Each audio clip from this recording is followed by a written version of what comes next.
Singapura ada. Malam ini Anda di Volten Success Seminar Indonesia. Oke. Nah, kemudian kalau Anda melihat di sini ada kantor kami. Kantor kami bentuknya seperti ini dan kita memiliki beberapa cabang. Cabang kita ada di Sungai Petani, Kedah Ipoh dan sebagainya. Ini di Malaysia. Dan kabar baiknya Bapak Ibu, kantor kami semuanya beli cash. Kita kurang lebih 30 miliar lebih itu untuk investasi kantor. Jadi artinya membuktikan apa? Bahwa Volten bukan perusahaan yang baru mulai, bukan baru mulai ya, maksudnya bukan perusahaan yang masih baru bangun tidur, masih ecek-ecek, bukan. Kita bukan perusahaan kaleng-kaleng, ini membuktikan bahwa perusahaan kita menjadi perusahaan yang settle saat ini. Seperti apa settle-nya nanti kita ceritakan.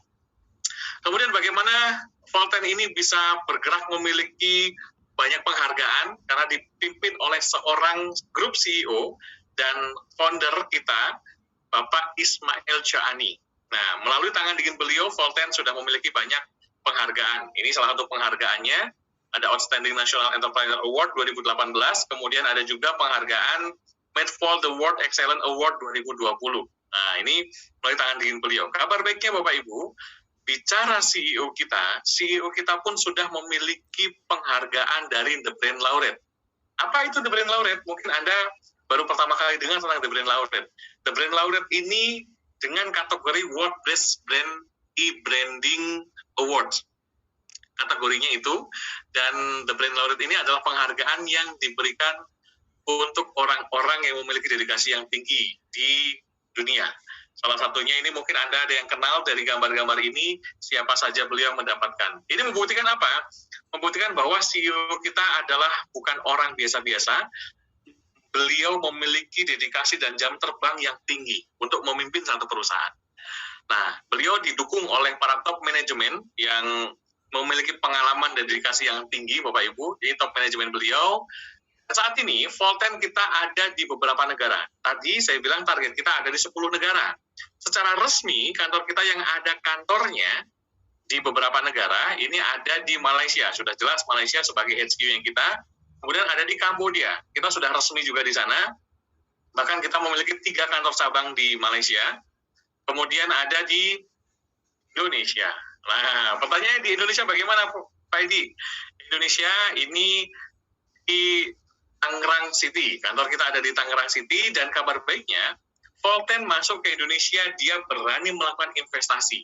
Tidak hanya kantor yang kita bangun di Indonesia, bahkan kita juga punya pabrik di Indonesia. Karena untuk memenuhi kebutuhan produk di dalam negeri, perlu adanya pabrik di dalam negeri itu juga.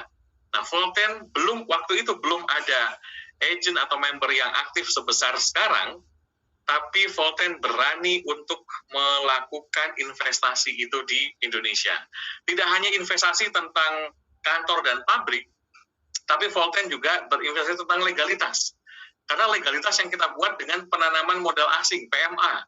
Kita tahu Bapak Ibu, untuk membuat PMA itu nilainya tidak kecil. Lebih dari 2 miliar harus diendapkan dananya untuk membuat satu perizinan PMA. Nah, selain itu, kita juga sudah melengkapi legalitas, Bapak Ibu. Legalitas kita sudah lengkap, perizinan di Indonesia kita sudah lengkap.